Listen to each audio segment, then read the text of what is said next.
Bonjour, bienvenue dans notre webinaire mensuel tous les derniers vendredis du mois de 13h30 à 14h30. Parfois, on dépasse un peu.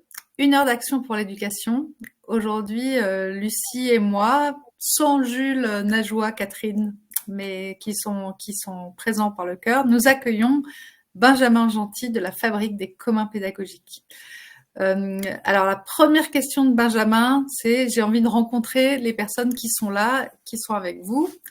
Nous, que ce soit à Nantes ou à Lille, nous sommes en congé cette semaine. Je pense que c'est le cas encore pour beaucoup de Français. Au niveau francophone, je ne sais pas. Ça a été un peu dur de monter ce webinaire, comme ça arrive, c'est la vie. Et donc, on est très heureux si vous commentez comme d'habitude dans le chat, si vous posez vos questions à Benjamin. Il a envie d'interaction. Le format du webinaire, Benjamin, c'est pas tant que ça l'interaction en direct, parce que nous sommes sur scène dans cet outil Livestorm. C'est dédié justement aux conférences. En revanche, je peux te dire qu'on a un clavardage, comme disent nos amis québécois, mais alors d'une intensité remarquable.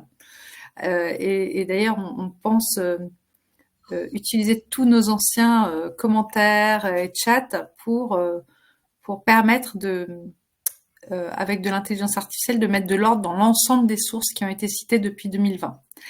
Alors, 2020, pourquoi je parle de 2020? Eh ben, c'était une année un peu particulière, avec le confinement. Moi, dans mon coin, je venais d'apprendre que j'étais élue membre du board d'Open Education Global, l'association qui promeut au niveau mondial l'utilisation des ressources éducatives libres et de l'éducation ouverte en général, c'est-à-dire des pratiques pédagogiques ouvertes et des ressources éducatives faciles d'accès, à trouver, à réutiliser, grâce aux licences libres notamment. Et j'ai eu l'idée de fédérer toutes les personnes francophones qui avaient envie de parler des ressources éducatives libres et de ce sujet-là. Et justement, au même moment, toi, Benjamin, tu as été extrêmement actif également, puisque l'Éducation nationale, voyant les manques en France, a lancé des états généraux du numérique éducatif. Et toi, tu as lancé avec d'autres, évidemment, on est tous en communauté, hein, on ne fait jamais les choses tout seul. Tu as lancé les états généraux du numérique éducatif libre. Donc vraiment, j'avais un peu participé à ce moment-là, je t'avais rencontré à ce moment-là. On se disait tout à l'heure, on s'est jamais rencontré en vrai. C'est génial que ça ait lieu aujourd'hui. Merci d'avoir accepté notre invitation. Ça faisait très longtemps qu'on avait envie de faire le point ensemble. On fait partie des personnes où on sent qu'on a des communautés qui ont tout à gagner à se connecter, à se faire connaître et à se multiplier. Donc, c'est vraiment excellent. Je voulais donner la parole à Lucie, donc notre autre bénévole de Open Education Global francophone, parce qu'elle aussi, elle t'avait repéré de son côté et elle avait très envie de t'inviter. Lucie, à toi. Bonjour, merci beaucoup d'être présent, Benjamin, pour ce webinaire et aussi Perrine pour être à nos côtés aujourd'hui. Donc, je suis Lucie Grasset, je viens de la chaire UNESCO RELIA, donc, qui traite les ressources éducatives libres et l'intelligence artificielle, donc ces deux sujets. Et plus particulièrement, je travaille sur un projet qui s'appelle Florilège, en lien avec les ressources éducatives libres du monde francophone, en fait, pour recenser toutes ces actions dans le monde francophone. Donc, ce qui nous a beaucoup intéressé dans la fabrique des communs pédagogiques, c'est aussi une semaine un petit peu qui va venir, mais Benjamin va nous en dire plus, sur la semaine de l'école du dehors, semaine francophone de la classe dehors, dont il vous a partagé les liens. N'hésitez pas à aller dans le chat ou le clavardage justement pour aller consulter. Il y a vraiment beaucoup de ressources là que nous partage Benjamin et puis aussi toute notre communauté. Le premier post aussi est intéressant. Je ne sais pas si vous le voyez vous tous sur le chat. Le post qui a un podcast qui a été diffusé sur RFI. Donc n'hésitez pas aussi à aller le voir. Mais je te laisse la parole, Benjamin, parce que on en dit beaucoup, mais on est très content de t'avoir là aujourd'hui, donc je te laisse maintenant la parole. Merci beaucoup d'être là. Ouais, bon. Merci à vous pour l'accueil. Bonjour à toutes et tous. Je suis en train de regarder dans le chat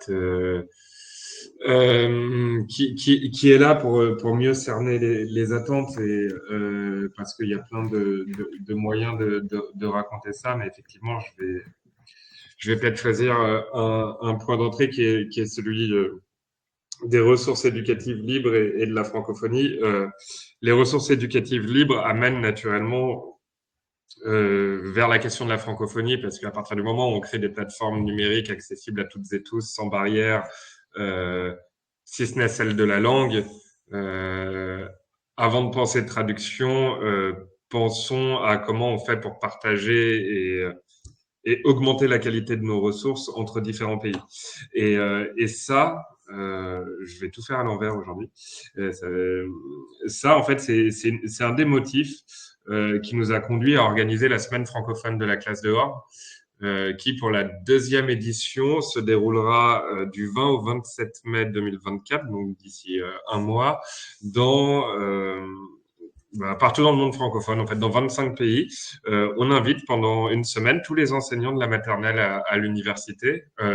Ça va plutôt de la maternelle au lycée parce qu'il y a beaucoup de projets. Il y a beaucoup d'universités dont les étudiants sont partis à la fin du mois de mai. Donc, on travaillera à faire un autre temps avec les universités, quand bien même il y en a quelques-unes qui s'en saisissent. Et donc, pendant cette semaine-là, là, il y a 1700 établissements scolaires et écoles qui sont inscrits. Donc, il y a des dizaines, si ce n'est des centaines de milliers d'élèves qui vont apprendre dehors.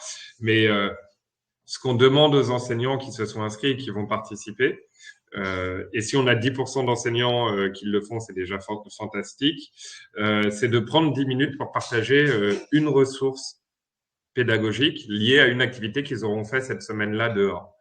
L'intérêt, il est donc d'avoir proposé un dispositif participatif autogéré.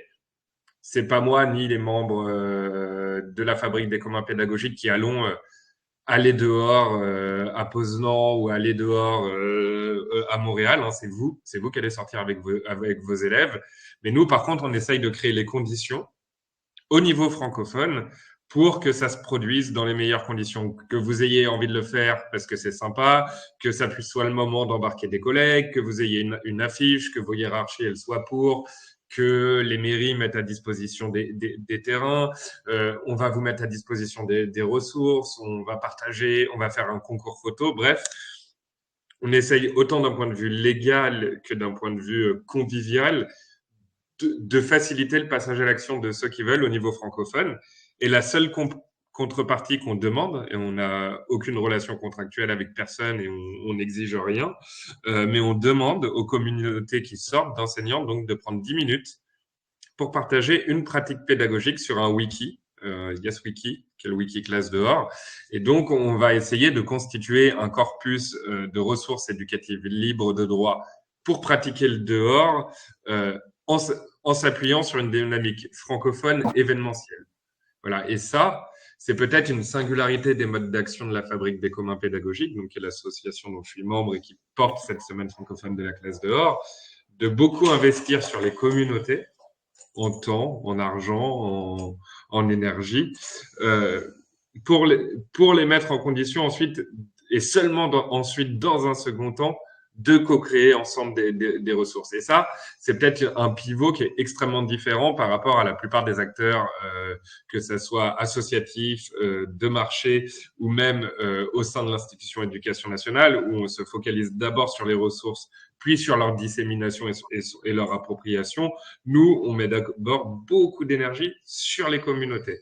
Voilà. Et donc, très naturellement, on a développé une communauté francophone parce que, eh bien, malgré le fait qu'on puisse penser que les gens qui font la promotion de l'école du dehors sont des anti-numériques et ne savent pas se servir ou n'utilisent pas le numérique, au contraire, on porte une vision qui est assez raccord avec la stratégie 2023-2027 de la direction du numérique pour l'éducation du ministère français de l'éducation nationale, dont un des points est de développer les startups et tech, et un autre point, quand bien même ce soit tout sauf antinomique, soit de développer des communs numériques. Et nous, on s'inscrit dans ce pivot de la stratégie du ministère en essayant de développer des communs numériques. Sauf que ces communs numériques, on va pas créer les ressources nous-mêmes, on va créer les conditions pour que les communautés créent des ressources. Et franchement, c'est hyper dur.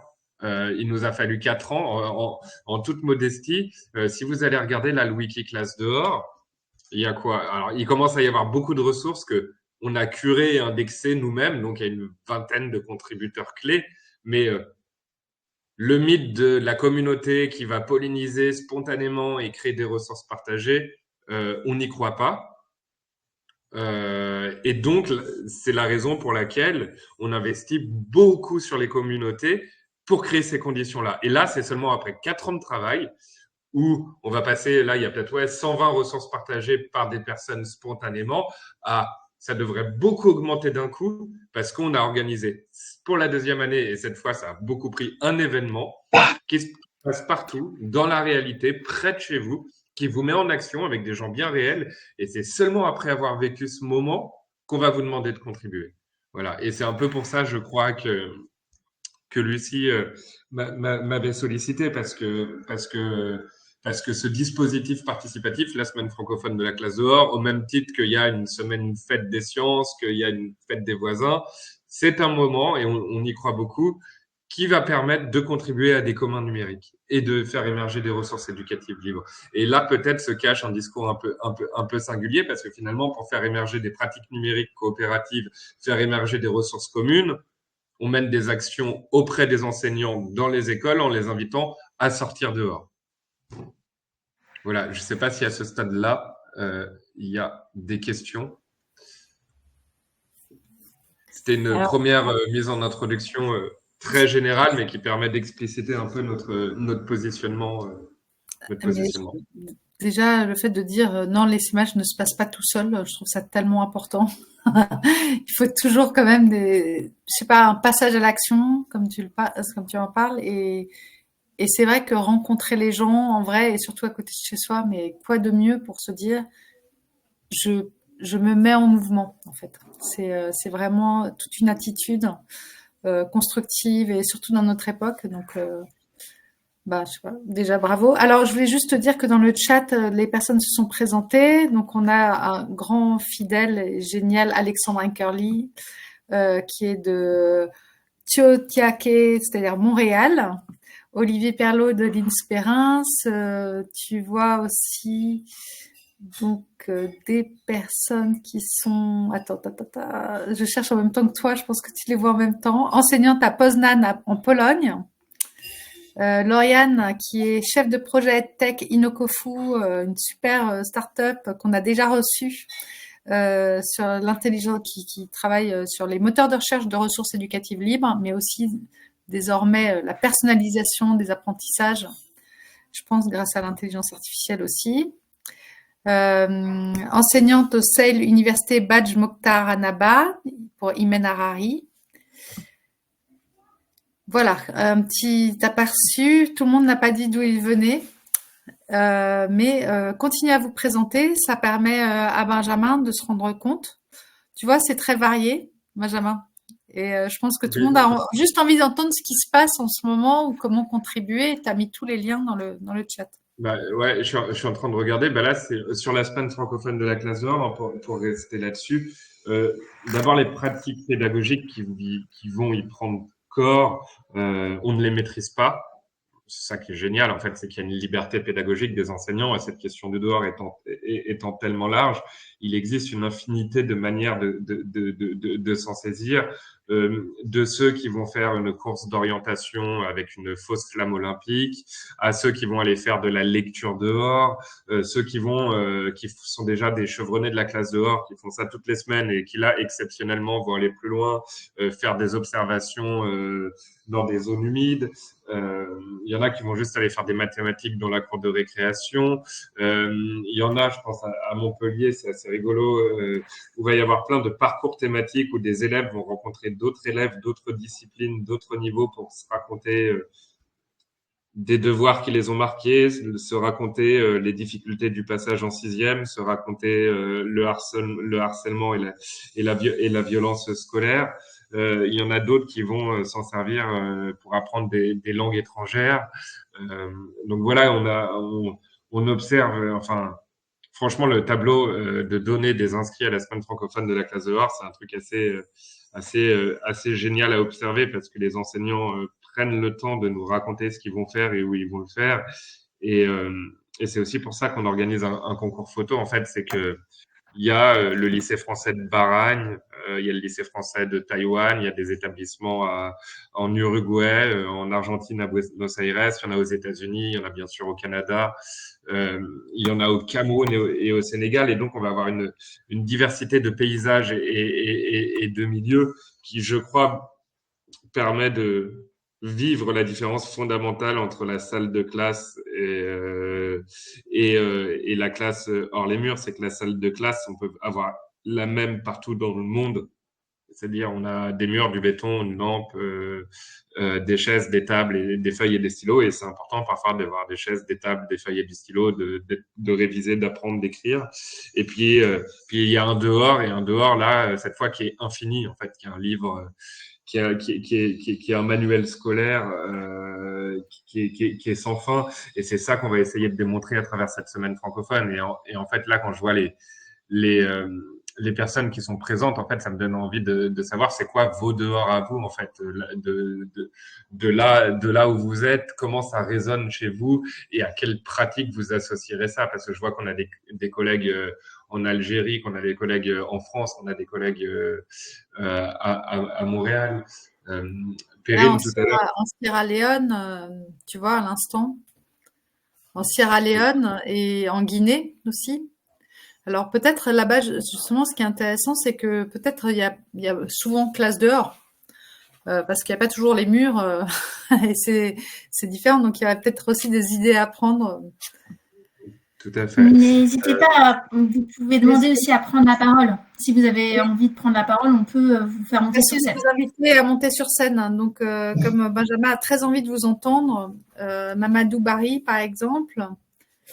Alexandre dit que ça le fait penser à des pratiques d'OpenStreetMaps, en fait. Ouais, tout à fait. Bah, OpenStreetMap, ils ont eu leur cartopartie, donc on se retrouve en groupe et on va cartographier le territoire. Et ça, c'est un des projets importants de la Fabrique des communs pédagogiques qui est porté par un enseignant de maternelle de l'Académie de Bordeaux qui s'appelle Hervé Baronnet, mais qui est en fait un vieux routard du libre et qui a été investi chez Césamat, chez Abulédu et dans tout un tas d'associations liées au numérique, à l'histoire du numérique éducatif libre.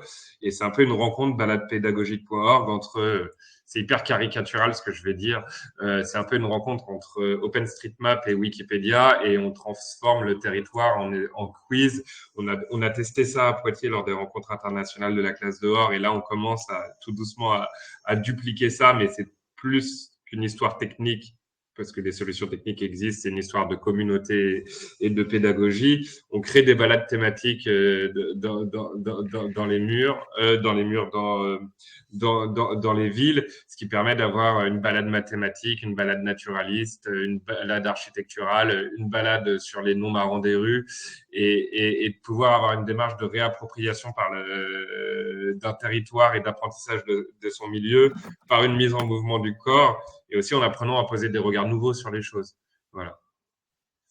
Donc ça, donc oui, OpenStreetMap, ça a été inventé pour rencontrer l'éducation nationale et d'ailleurs, enfin l'éducation tout court. Et d'ailleurs, Alexandre, en France, c'est un sujet. Nous, je sais qu'on a travaillé à plusieurs reprises avec OpenStreetMap, mais ce que je veux dire est une considération très générale, mais pour beaucoup d'acteurs, quelle que soit la complicité et le partage de valeurs qui nous unissent, la question éducative est une question secondaire.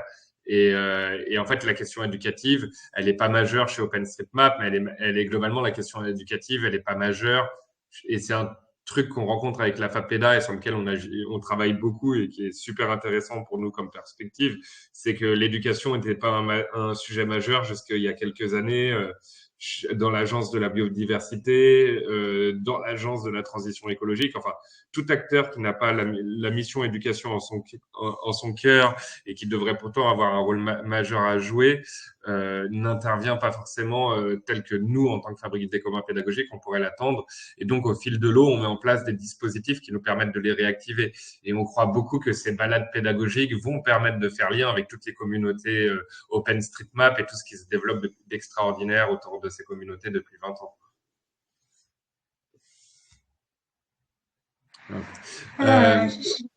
Vas-y, Lucie. Tu as vu, on a une question, on a une question dans l'onglet questions. Donc, soit tu peux y répondre là, soit il y avait quelque chose d'autre où je t'ai coupé, pardon, où tu voulais justement relancer. Mais je voulais juste t'indiquer qu'on avait des fois des questions qui apparaissaient dans l'onglet questions. Et un témoignage aussi d'Olivier Perlot. Hein.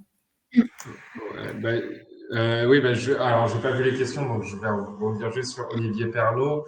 Le hors les murs de la classe, c'est pas toujours un dehors, et commencer par regarder son couloir différemment, et donc aller faire un serious game hors de la salle informatique. Moi, je trouve ça très sérieux et une super initiative. Le but aussi, c'est aller dehors, c'est se retrouver face à l'incertitude d'avoir un environnement non maîtrisé. Et ça se passe aussi dans les couloirs, et c'est aussi changer de posture. Et ça, pareil, il n'y a pas besoin de faire un voyage de l'autre côté de la planète en allant dans le couloir. Ça peut commencer par là. Et puis, accessoirement, ça fait c'est sémantique, mais il y a la classe dehors d'un côté, la pédagogie par la nature, et il y a de l'autre côté tout ce qui s'est développé, notamment dans le milieu universitaire, autour du in situ, des pratiques culturelles hors les murs des musées, dans les espaces publics. Et aujourd'hui, on voit bien que c'est en train de se rencontrer. Voilà, et ça fait lien avec ce que disait Alexandre sur les géographes qui travaillent beaucoup sur les données ouvertes, et le lien reste à établir malheureusement. On y travaille, et je pense que rien qu'en le mentionnant aujourd'hui, on est en train de le faire un peu. Quel retour des communautés locales? Une infinité. Il y a des endroits où la FAPEDA, elle sert à rien, on n'a pas besoin d'exister.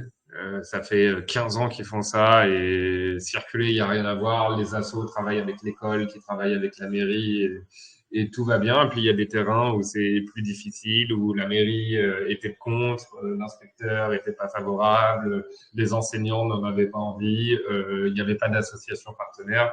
Donc, partout où ça dysfonctionne, on essaye de filer des coups de main, et plus largement, sur le développement sur les 15 dernières années, la classe dehors, la pratique de l'apprentissage au plein air, elle est vieille comme le monde. Hein. Des philosophes de grecs faisaient une partie de leur cours en marchant en extérieur. Donc, on n'invente rien. L'éducation à l'environnement est un champ qui se structure depuis le début des années 70. Néanmoins, il y a peut-être deux moments temporels qui sont plus récents qui sont importants à noter. Le premier, c'est en 2008, il y a une initiative qui s'appelle Sortir, la dynamique Sortir, portée par le réseau École et Nature, qui va venir permettre de se rencontrer des animateurs nature, des enseignants, et des gens de l'éducation populaire et des formateurs. Et là, il y a des premières rencontres qui se font, et en fait, il y a quelques personnes qui sont aujourd'hui des pionniers de la classe dehors en France, qui vont se connecter à ça et qui vont commencer à développer ça dans différents recoins de France.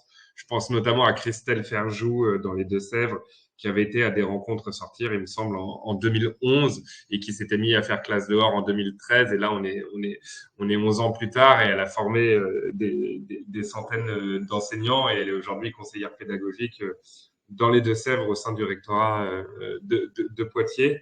Donc, il y a ce moment-là.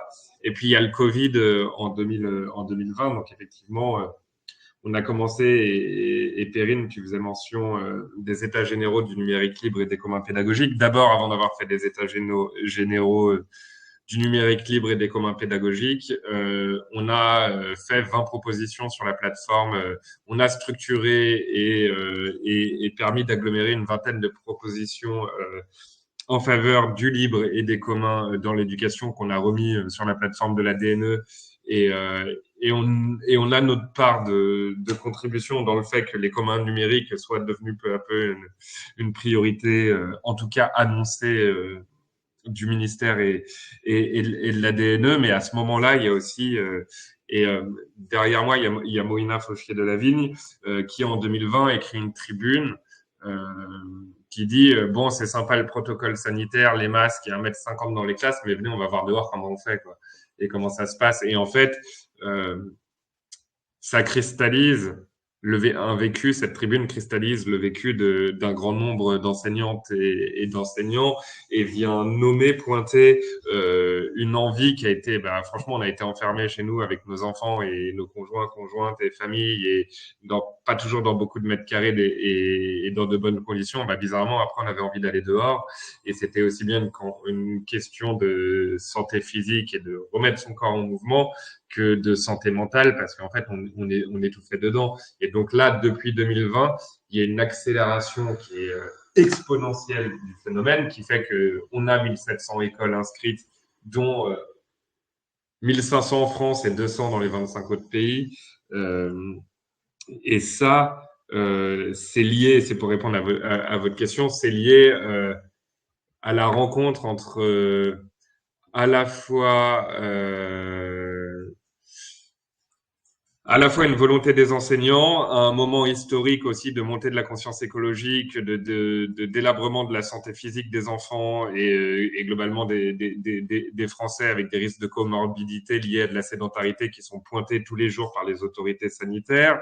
Le fait que les collectivités mettent en place des politiques de verdissement, de naturation des villes et que du coup, en parallèle, il y a un mouvement de végétalisation des cours de récré pour avoir des espaces de fraîcheur, y compris le week-end, dans les villes. Enfin voilà, il y a une rencontre, il y a un écosystème d'éducation populaire qui se pose la question de comment on intègre les questions de transition écologique. Il y a un monde de l'éducation à l'environnement qui fait ses choses, qui fait son travail depuis 50 ans. Donc il y a un peu un momentum. Et puis il y a la fabrique. Aller dehors, sortir de sa zone de confort, ouais, c'est pas mal, Olivier. Mais je dirais sortir de sa zone de confort régulièrement, parce que si c'est qu'une fois par an, il n'y a pas d'effet, il y a pas d'effet dans le temps. Et donc, je reviens sur ce que je disais, il y a un momentum, et peut-être à son échelle, la fabrique des communs pédagogiques y a joué un petit rôle, à la fois justement en fait, en faisant ce qu'on revendique comme étant de l'agir par les communs. Et l'agir par les communs, c'est Dardot, Laval, c'est oui des ressources éducatives libres, mais, et je crois avoir suffisamment insisté là-dessus depuis le début, des communautés aussi. Et donc, nous, ça fait 4 ans qu'on fait un travail acharné de mobilisation de communautés sur ce sujet de la classe dehors. Ça va de écrire des articles de loi pour des députés, aider des inspecteurs et des conseillers pédagogiques à mutualiser des supports de formation. Ça peut être aller documenter des journées de réseau dans les régions parce qu'on sait faire ça et qu'on aime bien aider. Enfin, ça prend de multiples formes, nos interventions, mais c'est tout ce qui va permettre, et la semaine francophone de la classe dehors est une action parmi d'autres. Une des premières actions qu'on a faites, deux des premières actions qu'on a faites, c'est une cartographie pour avoir 500 premiers noms et dire, regardez, il y a 500 points en France où il y a des gens qui disent, moi, je fais classe dehors. Bon, là, on a 1700 écoles, c'est encore mieux, mais c'était ce premier début. Ça a été une foire aux questions aussi, donc aux ressources libres, qui a été co-conçu pendant des webinaires. Et comme ça permettait de voir que ça répondait bien à une demande parce qu'il y avait 200 personnes à ces webinaires à chaque fois. Et cette foire aux questions, c'était qu'est-ce que je dis aux parents à qui je dois demander l'autorisation, comment je fais pour les toilettes et la sécurité sur les transports. Enfin, toutes ces questions qui peuvent se dire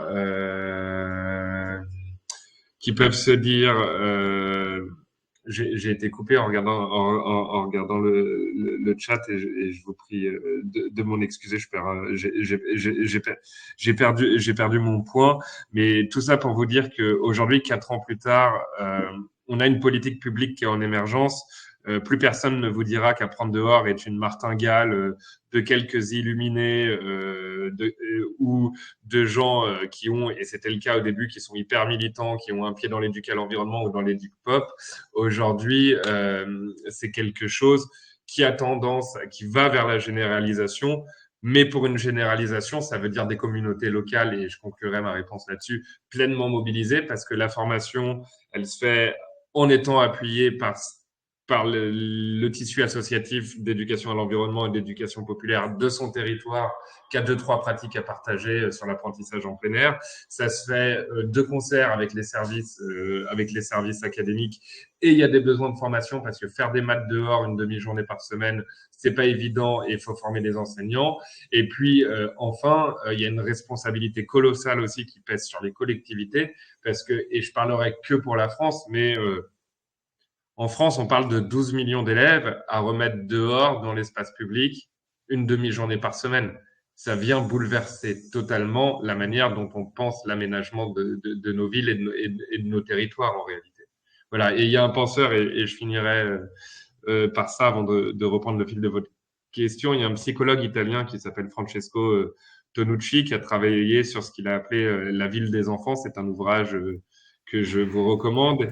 Et il disait, c'était dans les années 90 et avant que les questions d'écologie soient dominantes, il disait déjà qu'une ville qui est pensée à hauteur d'enfant, c'est une ville qui est inclusive, qui est pensée pour les personnes âgées, qui est pensée pour les personnes en situation de handicap. Et donc, en adressant la politique publique de la classe dehors et cet enjeu de santé publique majeur pour les enfants, en réalité, on vient interroger la manière dont on construit nos villes, on vient interroger le regard qu'on porte sur ses habitants, les plus atypiques, les plus fragiles. Et finalement, oui, Alexandre, c'est un concept assez universaliste, qui est assez universel, qui ramène à la démocratie participative, parce que c'est parfait ce que vous dites dans le chat, parce que ça me permet de prolonger l'intervention là où j'aurais aimé. C'est de la démocratie participative, parce qu'évidemment que la ville des enfants, c'est pas aux adultes de la définir en fait. C'est aux enfants. Et donc c'est quid, oui, les conseils municipaux des enfants, les assemblées des enfants, mais comment on a des enfants qui sont co-concepteurs de politique publique d'aménagement d'un territoire et surtout d'un territoire qui est mis sous tension et sous tension notamment de risques climatiques majeurs. Comment on s'adapte aux canicules, comment on gère la pollution de l'air. Et ça, ce que je suis en train de vous raconter, c'est ni plus ni moins que l'application de l'article 6 de la Convention internationale des droits de l'enfant, qui est le droit de participation des enfants sur les problématiques qui les concernent. Et j'aurais peut-être dû commencer mon propos par ça. La classe dehors, c'est pas parce que c'est mieux qu'on en fait la promotion, c'est parce que c'est l'article 1 de la Convention internationale des droits des enfants, c'est le droit à la santé des enfants. Et remettre les enfants dehors, c'est bien pour plein de raisons.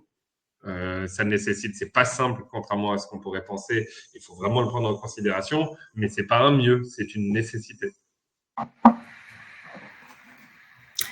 Merci. Je voulais juste aussi te dire, Benjamin, qu'on avait quelqu'un qui travaillait justement sur le territoire là de Nantes. Donc, je pense à cette Christelle. Tu parlais d'une Christelle qui était des Deux-Sèvres. Là, on a Christelle Lamy qui travaille dans l'association de soutien à l'autonomie de l'enfant par la pédagogie, par la nature. Donc, elle accompagne les enseignants à se lancer à la classe du dehors, enfin au dehors, secteur Nantes. Donc là, je pensais justement concrètement à ce que tu disais, ce tissu local qui permet que Oui, tu peux enchaîner parce que là, Lucie a été brutalement coupée. Comme on n'est pas en conditions habituelles, on est en congé l'une et l'autre, on s'est dit avant que ça pouvait couper comme ça. Donc, Benjamin, tu connais Christelle peut-être? Non, je connais pas Christelle, mais en fait, tu as des réseaux assez structurés. Par exemple, dans la région de Nantes, il y a le Graine Pays de Loire. Dans chaque région, il y a des groupements régionaux d'associations d'initiation et d'éducation à l'environnement, le Graine, qui fédère un certain nombre d'associations d'éducation à l'environnement. Et je sais que dans la région Pays de Loire, ils sont particulièrement actifs, donc qu'il existe des formateurs. Et là, je pense qu'il n'y a pas un département en France où il n'y a pas de formateurs. La question, c'est y a-t-il des formateurs? Un des problèmes aujourd'hui, c'est que d'abord, je pense pouvoir affirmer qu'il doit exister des formations dans le premier degré au plan académique de formation dans 100% des académies. Mais en fait, c'est pas parce qu'il existe un PAF de 3 heures dans une circo pour 20 enseignants que ça fait politique publique. Donc, donc partout, il y a déjà des gens qui sont en action. Après, c'est pas encore généralisé et il y a encore du boulot et de la structuration à avoir là-dessus. Et c'est là qu'on a besoin des politiques parce qu'il faut la financer, la politique publique, les assos d'éducation à l'environnement, les plateformes de partage de pratiques entre enseignants permis par des acteurs non institutionnels. Et je vous rejoins en partie Olivier Perlot, elle ne se finance pas avec de la bonne volonté, quoi. Et c'est aussi ça, et je suis content qu'il y ait une EdTech qui soit là. Il y a des modèles économiques, enfin dans le logiciel libre, on l'a vu depuis 30 ans qu'il y a des modèles économiques, il y a aussi des modèles économiques autour des communs, et c'est pas antagoniste forcément avec une startup. C'est juste que c'est pas les mêmes modèles de fonctionnement. Notamment, on voit dans le logiciel libre, le logiciel, il est gratuit, mais on paye pour des développements supplémentaires et on paye surtout pour de la maintenance et de l'accompagnement et toute la partie prestation de service autour de ça. Voilà. Oui, mais d'ailleurs, Christelle Lamy est aussi de Lilo. Enfin, je vois qu'elle a une adresse lilo.org et je pense que c'est la dictée aussi.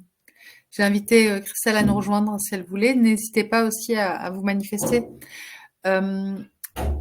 Tu parles de politique publique, moi ça m'intéresse cette question. Comment est-ce que tu vois en fait le passage d'une action comme ça structurée, hein, parce que vous l'avez souhaité structurer, tu l'as dit dès l'organisation des États généraux en 2020, et donc ça passerait par de la reconnaissance au niveau régional, avec des soutiens aux associations locales, ou comment tu l'imagines se structurer, la politique publique autour de la classe dehors? C'est pas moi qui l'a fait, donc j'aurais beaucoup de mal à l'imaginer. Mais il y a un enjeu de formation des enseignants, il y a un enjeu de lien avec les associations, il y a un enjeu de massif. En fait, le vrai enjeu financier derrière, c'est aussi la rénovation du bâti scolaire, parce que ce n'est plus la même manière d'occuper les bâtiments, de savoir qu'on va passer beaucoup de temps en dehors. C'est plus la même manière de choisir, oh là, on va devoir construire des écoles. Or, il y a un sujet de rénover sur le patrimoine bâti scolaire, c'est 20% du bâti de l'État. On a quasi 60 000 bâtiments, c'est plusieurs dizaines, enfin il n'y a pas de prix, on ne sait pas exactement combien ça va coûter de tout rénover, mais plusieurs dizaines, voire plusieurs centaines de milliards. Et donc, là où on va implanter, là où on va déplacer, la manière dont on va rénover est complètement bouleversée par le fait d'intégrer que le milieu est un espace privilégié d'apprentissage.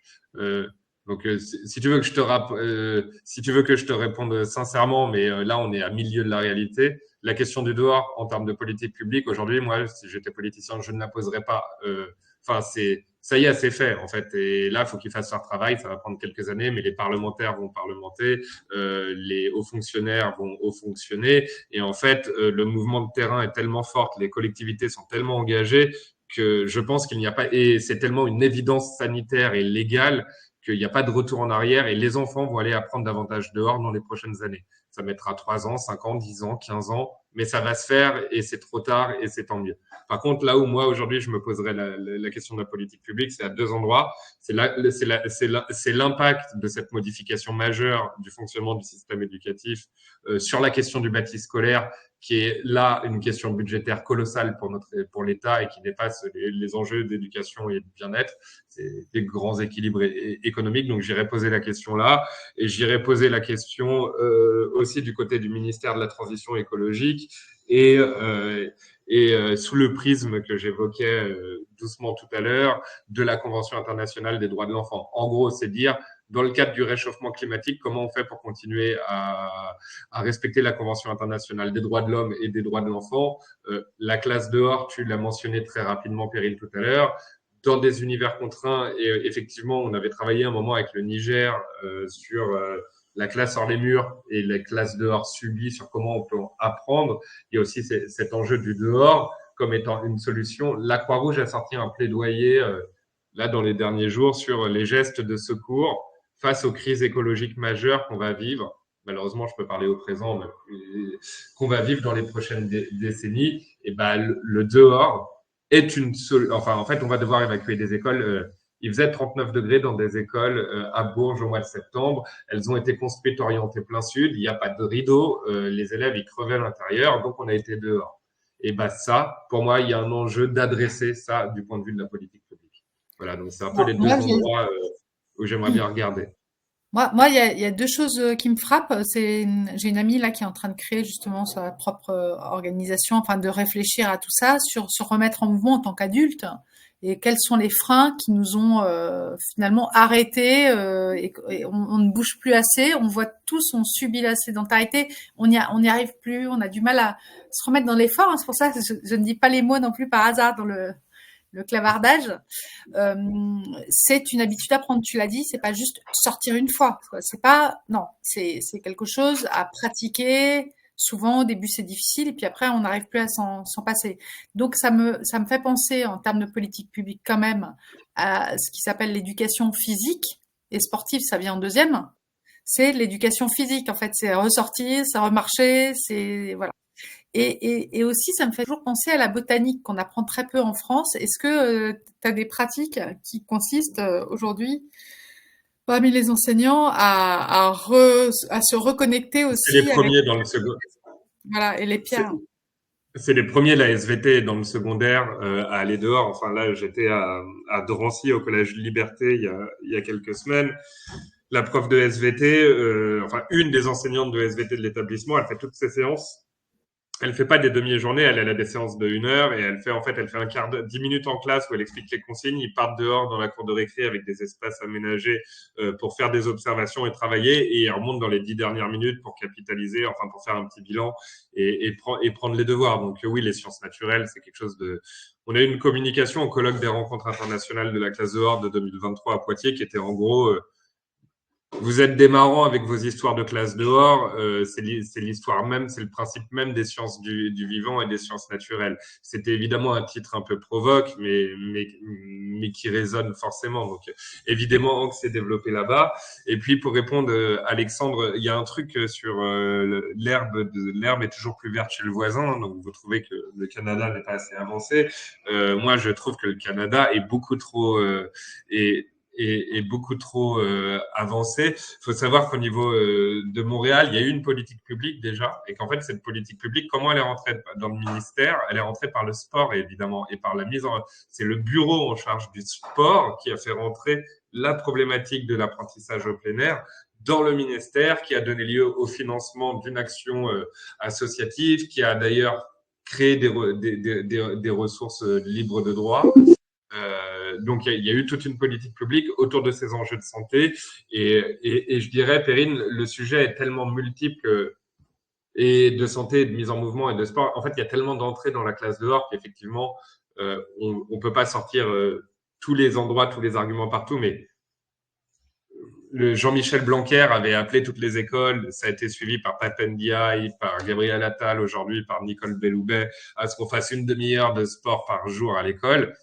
Devinez quoi, si vous allez à un quart d'heure de marche pour faire votre classe dehors une demi-journée, ben ça fait déjà un jour où vous avez marché un quart d'heure à l'aller, marché un quart d'heure au retour, où vous avez bougé pendant votre classe. Il est évident que ça participe de la remise en mouvement, de la remise en énergie et de la. C'est absolument pas correct comme mot, mais de la désédentarisation des corps. Et il y a je pense à un chercheur qui s'appelle Jacques Brouleau, qui anime une revue EPS. Je pense à un colloque à Brest tous les ans qui est Sciences et EPS aussi, qui existe et qui traite de ces questions-là. Et sur les plus petits niveaux, en maternelle, il y a plein de travaux qui ont été faits sur l'apprentissage de la motricité. Et devinez quoi, on se développe mieux d'un point de vue. Merci Alexandre pour toutes les ressources. On se développe mieux d'un point de vue moteur en marchant sur une souche d'arbre qui est pas tout à fait stable qu'en marchant sur une poutre qui est parfaitement posée. Voilà. Et sur la deuxième chose, et juste pour vous répondre, Alexandre, sur on est mieux loti chez les voisins. Sachez que nous, on commence donc à travailler sur le sujet du dehors au printemps-été 2020. Et voilà, c'est ça. Marianne a mis l'université de Sherbrooke en août 2020. Donc, il y a 4 ans. Là, moi, je suis en train de vous dire, en 2024, le sujet commence à exploser en France. En août 2020, l'université de Sherbrooke, donc il y a 4 ans, publiait un guide faire classe dehors dans l'enseignement supérieur en période de Covid, libre de droit, bien entendu. Moi, je vous trouve quand même super fort au Canada. Ouais, et Marianne dit en plus qu'il est super. Ouais, Marianne et Alexandre sont des fervents défenseurs du libre, comme tu t'en doutes.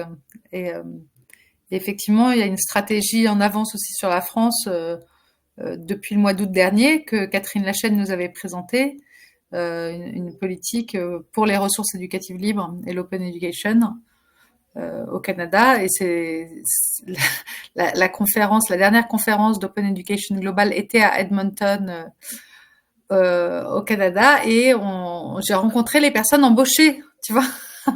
Donc c'est une politique publique qui est assortie de financements qui permettent d'embaucher et d'envoyer les gens dans des conférences et qui se rencontrent. Enfin, tu vois, c'est quand même facilitateur quand c'est comme ça. Voilà, il y a plein de boulot à faire, bien sûr, tout n'est pas fait là. Quand on a les activistes, c'est facile, on a l'impression que tout est fait. Non, tout n'est pas fait.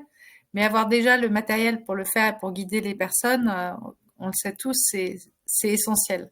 D'ailleurs, les ressources éducatives libres, c'est beaucoup autour de ça. Ça veut dire déjà donnant accès à la brique avec le contenu, et puis à nous ensuite aux gens de construire les maisons avec toutes ces briques. Mais si on n'a pas les briques, ça va être difficile. Ouais. Ah, je vois que Marianne est venue malgré le décalage horaire. Et Alexandre, toujours fidèle au poste. Est-ce qu'il y a quelque chose que tu aimerais nous dire sur le matériel pédagogique? Parce que ça aussi, c'était une de vos spécificités dans la fabrique des communs pédagogiques. Ouais, bah, je vais faire un détour. Je vais essayer de joindre les deux. La fabrique des communs pédagogiques réunit des coalitions d'organisations et de communautés autour de programmes. Bon, ça c'est dit un peu salement. Dit plus clairement, c'est que quand on a une mission, par exemple, participer à mettre tous les enfants dehors, on va aller chercher tous les acteurs qui sont utiles et qui ont des compétences et de l'expertise à apporter là-dessus.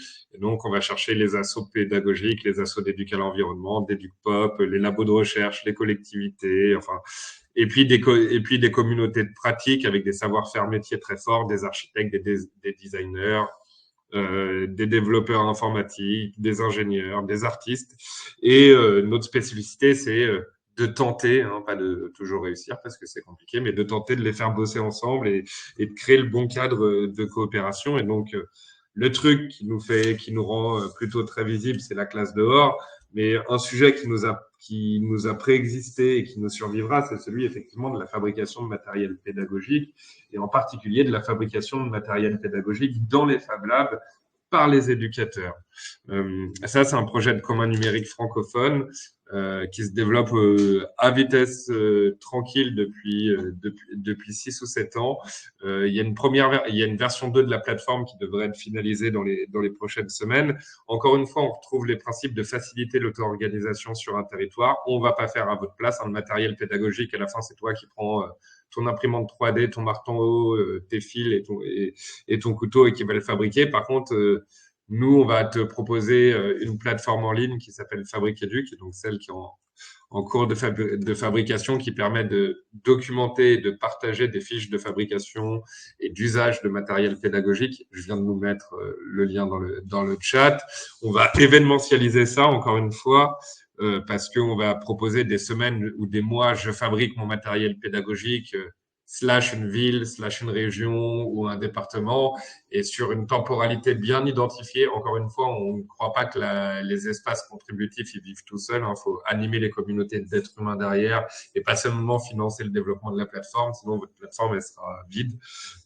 Et donc, on a ces semaines Je fabrique où on invite les éducateurs, donc enseignants, animateurs, à aller dans les Fab Labs et co-concevoir ou fabriquer du matériel pédagogique dont ils ont l'idée. Et pour ça, il y a un travail encore colossal à faire parce que comme je viens de vous le dire, la plateforme est une chose, les communautés en est une autre, et il y a un vrai enjeu d'articulation, un vrai enjeu institutionnel là à permettre d'intégrer ces temps de fabrication de matériel pédagogique à 2 endroits. Davantage intégrer ça dans les corpus, dans les plans académiques de formation pour que les enseignants puissent y participer sur du temps officiel de formation. Merci beaucoup, Alexandre. Et deuxième chose, que les enseignants, passé cette semaine, je fabrique mon matériel pédagogique dans le cadre de cette formation, se sentent la légitimité de revenir dans le Fab Lab pour mener des projets avec des élèves. Voilà. Et vous pourrez me poser la question, est-ce qu'aller dans un Fab Lab s'enfermer pour fabriquer du matériel pédagogique, c'est faire classe dehors? Je vous dirais à titre personnel que ça en fait partie. Hop. Et on a créé une section qui va s'allier. Merci beaucoup pour Fab Lab dans l'air. Je suis un peu curieux, donc je vais regarder ce que c'est en direct. Peut-être juste pour faire lien encore entre classe dehors et le matériel pédagogique, on s'inspire aussi des scouts. Et les scouts, ils ont toute une pratique autour du froissartage, de la construction de camps. Et dans ces milieux-là, il y a un truc qui s'est développé, ça s'appelle le canapé forestier. Et comme son nom l'indique, c'est un canapé qui est fait avec des branches. Et donc ça, on en a fabriqué un à Poitiers. On n'est pas les premiers, on n'est pas les derniers. Par contre, ce qu'on a fait, c'est qu'on a documenté la manière de fabriquer ce canapé forestier. Et donc, vous l'avez ici. Et vous avez un guide pour refabriquer vous-même ce canapé forestier. Mais en fait, ce que ça pose comme question qui est fondamentale, c'est quel lieu de réunion pour les enfants dans l'espace public. On en revient à nouveau à la démocratie participative. Et en fait, quand on est dans un espace naturel et qu'on a des branches, on fait un canapé forestier. Nous, dans le tiers-lieu que nous occupons dans le 93 en région parisienne, il y a des ateliers de recyclerie et de récupération de matières premières. Donc, on a récupéré du bois et on a construit un amphi. Moïna, qui est derrière moi, m'a déjà parlé d'un lieu de réunion, un espèce de canapé, mais c'est sur une plage où il y a marée haute et marée basse. Donc, en fait, c'est en roche pour pouvoir supporter les passages de l'eau. Voilà. Et donc, on porte, et ça fait vraiment lien entre la classe dehors et la fabrication de matériel pédagogique, cette réflexion sur quels sont les espaces et aménagements pour se réunir et faire assembler dans les espaces publics. Sachant que l'usage primaire, c'est que les enfants, quand ils font classe dehors, c'est très ritualisé. Il y a souvent des temps au début et à la fin de rassemblement. Je t'interromps un instant parce que Jules, qui est notre autre compère, est arrivé. Alors, Jules, Benjamin a très envie de rencontrer les personnes. Donc, si tu peux te représenter et poser ta question, parce que...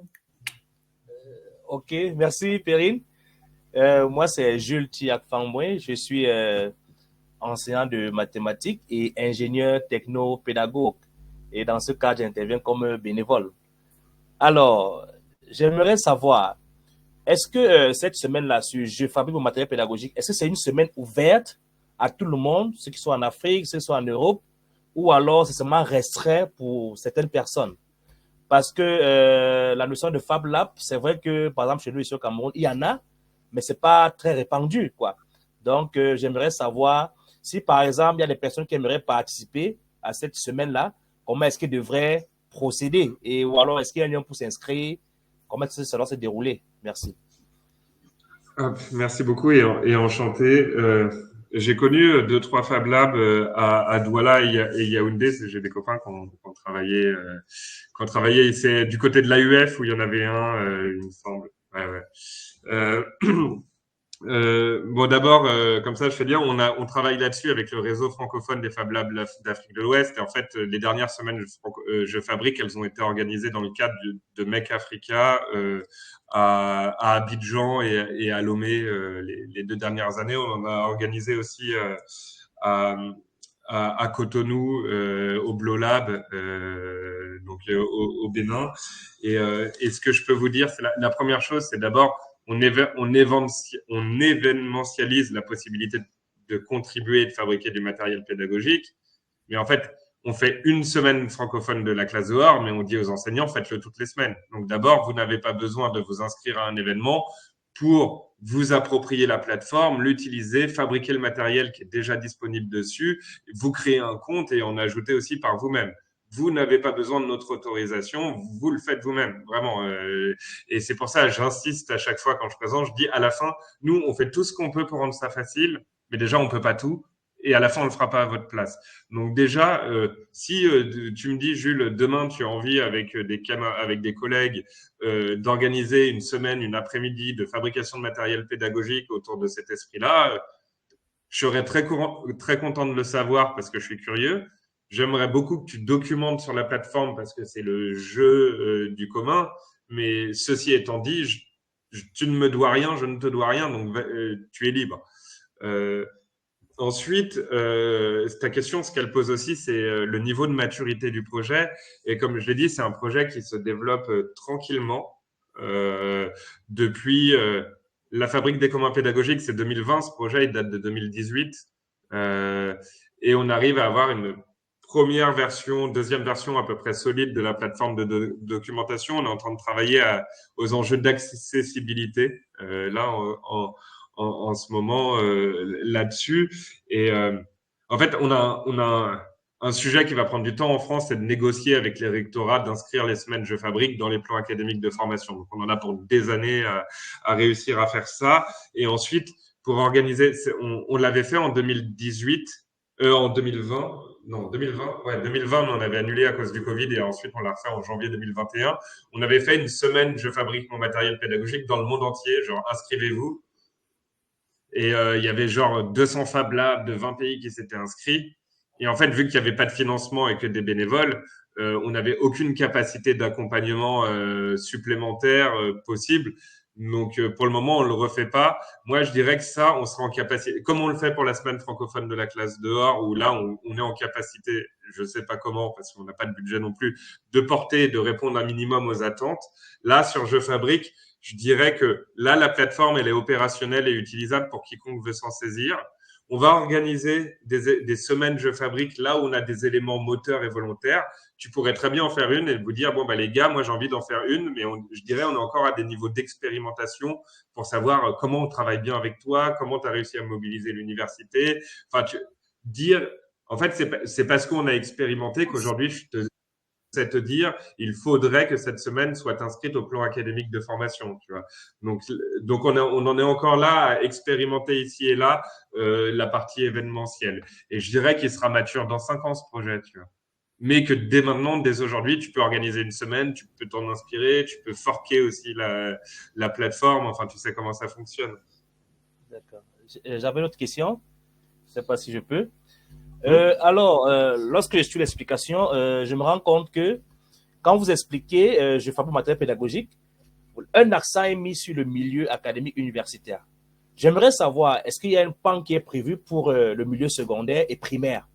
Toujours dans ce sens-là. C'est énormément. En fait, c'est surtout si tu vas sur le site Fabrique Edu. Oui.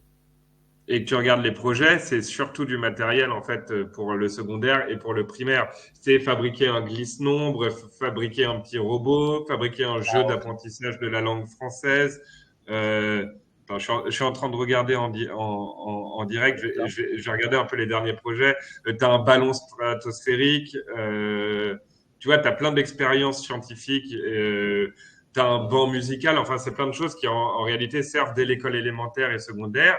Et derrière, il y a une logique d'émancipation, c'est-à-dire redonner des capacités, parce qu'en fait, c'est incroyable, les enseignants, comme vous avez 1 milliard d'idées de matériel pédagogique adapté à vos élèves, aux besoins de vos élèves. Donc, c'est redonner des capacités de prendre le contrôle de votre outil de travail.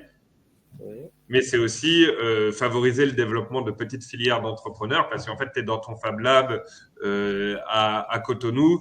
Il y a des gens, c'est des bricoleurs, mais il y en a des gens, ils vont juste payer pas cher pour avoir un matériel un peu personnalisé et on donne des capacités de développer des petits entrepreneurs aussi ici et là dans les Fab Labs.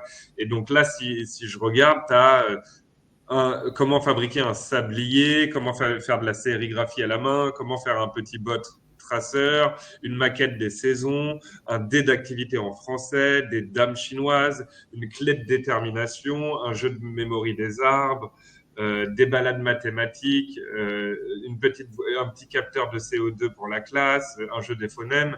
Tu vois, on est sur des choses en fait qui vont servir ensuite dans des classes de plus petits aussi. Alors, oui, j'aimerais encore demander autre chose, c'est que lorsque je vois les bots, ça veut dire qu'on fabrique le matériel pédagogique. L'idée, c'est de faciliter l'apprentissage. Alors, j'ai eu l'impression, je peux me tromper, on a l'impression que c'est beaucoup plus orienté science. Parce que c'est beaucoup plus orienté science. Est-ce que pour ceux qui font, par exemple, le français, l'anglais, langue, est-ce qu'ils sont impliqués ou pas? Si oui, comment? Et j'aimerais également savoir, est-ce que c'est donc un tout? Parce que, je ne sais pas, un club science ou alors c'est une communauté qui regroupe tous les enseignants, tous les formateurs de tous bords pour faire une communauté pour faciliter l'apprentissage, je sais pas, dans ce sens-là. Le point commun, c'est genre, en fait, c'est pas disciplinaire. Le point commun, c'est j'ai envie de fabriquer du matériel pédagogique moi-même. C'est ça le leitmotiv. Et donc, l'objectif est de transcender les disciplines et les niveaux en disant votre point commun, votre dénominateur commun minimum, c'est vouloir fabriquer. Et tu vois, et là, j'étais en train de regarder. Alors, et évidemment, parmi les gens qui ont l'esprit maker, il y a davantage de gens issus de filières scientifiques. Néanmoins, là, je suis sur la plateforme et je regarde le tout premier projet qui a été documenté. C'est une boîte à grammaire, une initiation aux règles élémentaires de la grammaire. Et puis là où c'est intéressant aussi, et tu vois le potentiel de formation des enseignants, c'est qu'on va amener un professeur de français, là, par exemple, à aller dans un Fab Lab, utiliser une machine à commande numérique et donc, en fait, développer son esprit numérique et ses compétences scientifiques.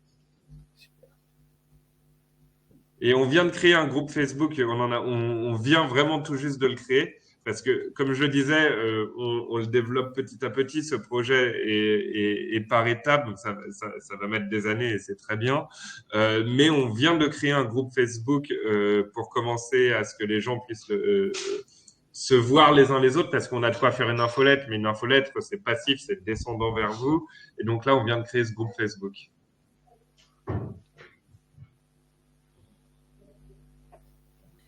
C'est excellent. On va le partager. Il faut le partager sur les groupes francophones. Parce que parfois, il y a des communautés qui fabriquent du matériel pédagogique à l'aide du matériel de récupération. Donc là, je vois que l'accès est mis sur la technologie également. En fait, en allant sur le dehors, en fait, on a fait, pendant les rencontres internationales de la classe dehors, on a fait un Fab Lab dehors. Donc en fait, ça a permis de poser la question du low-tech.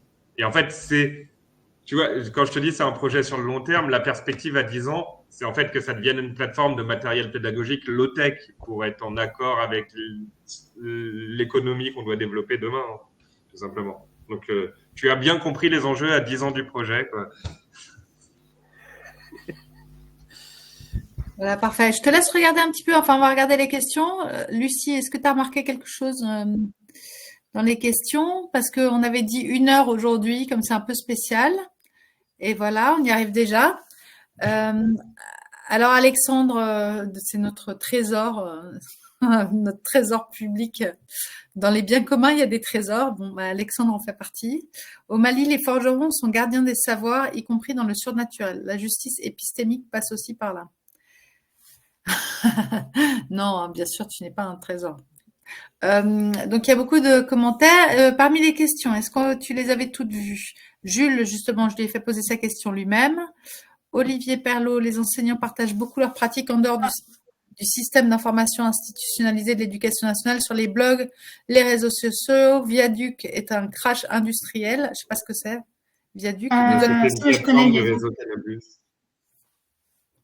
C'était une plateforme du réseau Canopé il y a une dizaine d'années. D'accord, ok. Donc, en fait, les gens arrivent à se trouver entre eux, mais je trouve que les réseaux sociaux aident beaucoup à se trouver entre personnes voilà, qui avons les mêmes envies. Lucie, tu voulais dire quelque chose? Non, je disais que je pense que sur cette question, en effet, du système, du fait de sortir peut-être de l'associatif sur le système institutionnalisé, c'était une grosse partie de ce que tu nous as présenté avant de parler de la FAB. Mais je vois qu'en fait, j'ai l'impression que pas mal de questions, en tout cas de part ce que tu nous as partagé, répondent aux questions dans le chat. C'est vrai qu'il y a beaucoup de liens à aller consulter sur le clavardage, donc n'hésitez pas à y aller parce que je crois que ça vient compléter, enrichir tout le discours de ce que tu nous as dit, Benjamin. Donc voilà, je voulais vraiment te remercier, c'est encore très très riche. Je pense qu'il faut avoir du temps avant de tout bien consulter, vraiment un grand merci. Je peux faire un mini résumé. Réfléchissez à qu'est-ce que veut dire aller dehors avec vos élèves, quel que soit l'âge de vos élèves, qu'ils aient 45 ans ou 5 ans, et qu'est-ce que ça veut dire là où vous êtes. Voilà. Ouais, c'est très bien ça. Merci pour cette conclusion, tous en mouvement, dans tous les sens du terme. Merci Benjamin. trois petites infos intéressantes. On avance sur les versions francophones dans le site Open Education Global. Donc voilà, vous savez, tout est en anglais. Il y a quand même une page web dédiée à l'Amérique latine là-bas, par la volonté de la fondation Hewlett qui finance Open Education Global. Mais nous aussi, avec nos petits bras, à force de faire des webinaires, on a des pages qu'on est en train de construire avec les bénévoles et l'équipe. Ayla en Afrique du Sud et Mario Badilla en Équateur. Donc ça, c'est une bonne nouvelle. On aura pas mal de liens, on va pouvoir se servir des liens à ce moment-là aussi partagés. Mais on commence modestement par une page. On verra par la suite si on peut développer ça. On manque un peu de main forte, mais ça vient, ça vient. Je serai le mois prochain à e-Learning Africa avec Igor Lesko, qui est directeur général, co-directeur général de Open Education Global, mais aussi les universités numériques thématiques. Donc ça, c'est chouette. Ça se passe au Rwanda, à Kigali. Et le 31, j'y serai justement. Donc, je vais voir ce qu'on pourra traiter comme sujet localement. Ça serait vraiment intéressant d'avoir un sujet à détecter en avance, bien sûr, mais dans le programme, en essayant d'avoir des intervenants locaux. Voilà, ou rencontrés localement en tout cas. Voilà, donc oui, l'information finalement la plus importante que j'ai oublié de vous donner, c'est que pour la première fois, ce webinaire est un test pour la mise en ligne sur YouTube de nos webinaires. On a toujours utilisé Livestorm parce que c'est une solution française hébergée en France, conforme au RGPD. Quand vous vous abonnez à notre mailing list, vous acceptez les conditions dans lesquelles on héberge. Mais aller sur YouTube, c'est évidemment rencontrer le grand public et s'ouvrir encore davantage. Donc, on a très envie d'aller vers une ouverture de nos webinaires après les avoir faits. C'est-à-dire, on garde le tunnel pour faire venir les gens, puis ensuite, les personnes peuvent venir se réabonner par la suite pour y assister. Et comme ça permet de rester spécialisé, d'avoir les adresses mail, tout en donnant accès à un maximum de personnes à ces webinaires. Donc Benjamin, je te remercie parce que tu as accepté de faire ces tests qu'on va réaliser aussi avec l'équipe communication d'Open Education Global et dans le cadre comme ça de la promotion d'Open Education Global francophone au sein de l'organisation Open Education Global tout court. Voilà, merci beaucoup à tous. À la prochaine fois. Merci à tous les participants. Bien sûr, comme à chaque fois, en revanche, le webinaire sera en libre accès par la suite sur Livestorm, sur le même lien. Donc, si vous n'avez pas eu le temps de le voir, je vous salue parce que vous le regardez en replay. Et je vous dis au 31 mai, je crois, le prochain webinaire, 31 mai 2024 à 13h30 CET. Au revoir. Au revoir. Jules, au revoir tout le monde. Merci Benjamin encore. C'était passionnant.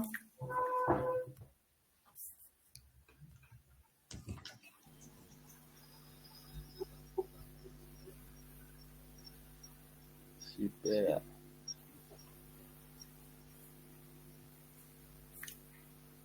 Alors, en fait, j'ai du mal à terminer l'événement. Ça y est, ça va être